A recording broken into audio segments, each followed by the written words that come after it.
Breaking news right here at 5 o'clock. Another big development in the Crystal Rogers murder case. Her former boyfriend, Brooks Houck, who has been charged in his death, will not be getting a lower bond. Thanks for joining us right here at 5. I'm Shay McAllister. And I'm Doug Proffitt. The judge today denying the request to lower it. It's going to stay at $10 million, and that's an amount that our legal experts have said right here points to the strength of the evidence in this case. Last week, Houck's attorney Brian Butler of Louisville filed a motion asking for a bond reduction from $10 million down to $500,000, $500,000. He argued the bond was oppressive and unheard of, citing multiple other cases with similar charges with much lower bonds. The prosecutor responded, saying the bond's appropriate for this suspect and the circumstances. He alleges that Houck's construction companies, rental properties, and real estate is worth $10 million, if not even more, and says this bond is fair for somebody who has so much to lose. And ultimately today, the judge agreed. So here's the judge's explanation. It came in a 5-page order. Judge Charles Sims writing that and releasing it late this afternoon. He said there's 4 reasons he will not reduce the bond. The first is the court believes Brooks has access to substantial financial resources, making anything less than $10 million unreasonably low. Second, the court believes that most defendants are a flight risk when facing life in prison, as Houck is. Third, the judge wrote there is reason to believe the Commonwealth has one or more cooperating witnesses and the court is concerned for their safety. And fourth, the court wants it to be a fair and impartial trial. The judge says there he believes the integrity of the proceeding is at stake because of the actions of the Houck family deliberately engaging in misconduct over the years during this investigation. Again, Brooks Houck will not be getting the bond reduction, instead staying in jail at the Hardin County Detention Center on a $10 million cash bond. And now to the surprise war that is catching the attention of our country. We turn now to the developing situation in the Middle East. Israel retaliating in Gaza for the deadly surprise attacks by Hamas that killed more than 900 Israelis. Hamas also taking innocent people hostage. You're looking at drone video showing the devastation in Gaza City. More than 500 Palestinians in Gaza have been killed. It's a conflict not seen in this region in 50 years. And Israeli Prime Minister Benjamin Netanyahu warning their counteroffensive has just begun, and this could be a long and difficult war. ABC's Inez de la Cutera has the latest from Tel Aviv. Massive blasts rocking the Gaza Strip, with Israel Defense Forces continuing their barrage, huge plumes of black smoke filling the sky.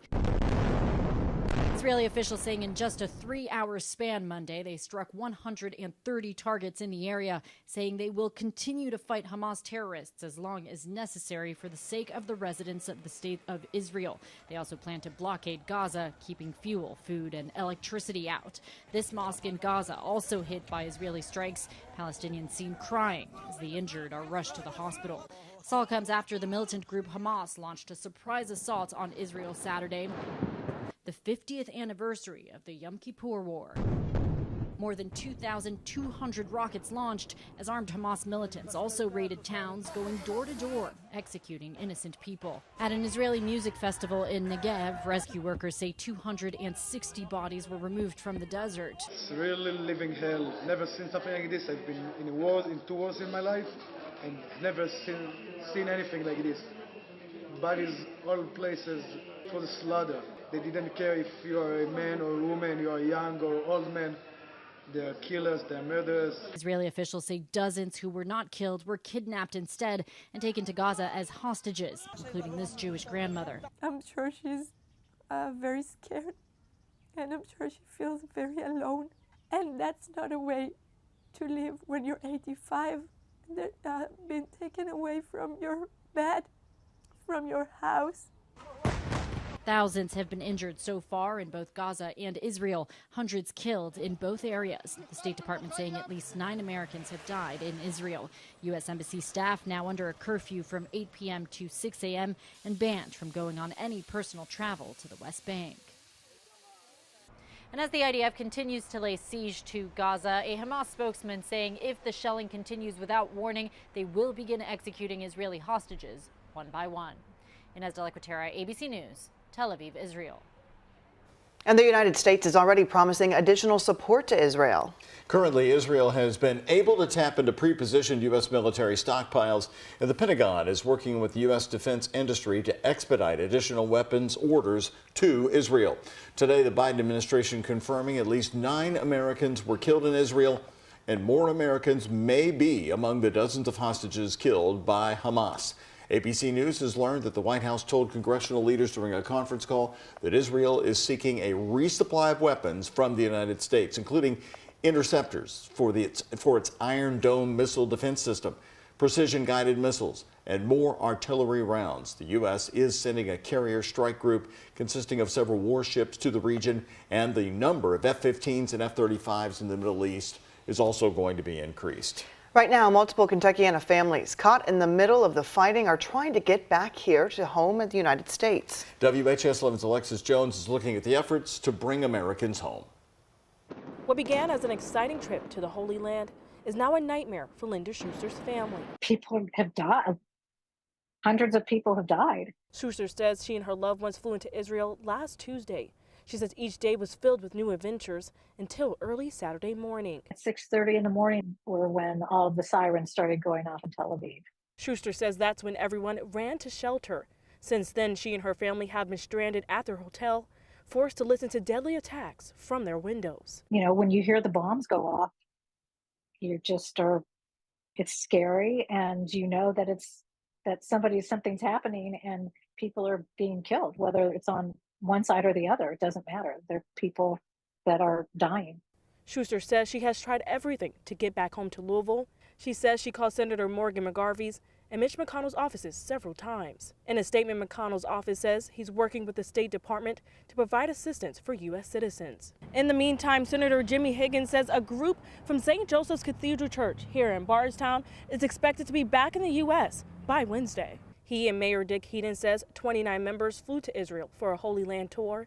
Thankfully, Senator Higgins says they were able to get the group to a safe location in Jordan. It's my understanding some will start flying out of Paris tomorrow. Some are going to be routed through Dallas and some through Philadelphia. Obviously, you can't get 29 seats on one plane. You know, it is a cause for celebration. We're going to wait till the final celebration till they're safely on the ground here in the United States and back in Bardstown. As for Schuster, she prays her family will be able to celebrate along with them very soon. In Bardstown, Alexis Jones, WHAS 11 on your side. Senator Mitch McConnell's office says there is a website and a phone number for Americans in Israel to contact. That information's on our website, WHAS11.com. ABC News anchor David Muir is already in Israel for World News Tonight coming up here this evening. He's going to be reporting on the attacks that have killed so many and injured thousands. That's coming up at 6:30 tonight, right after WHAS 11 News at 6.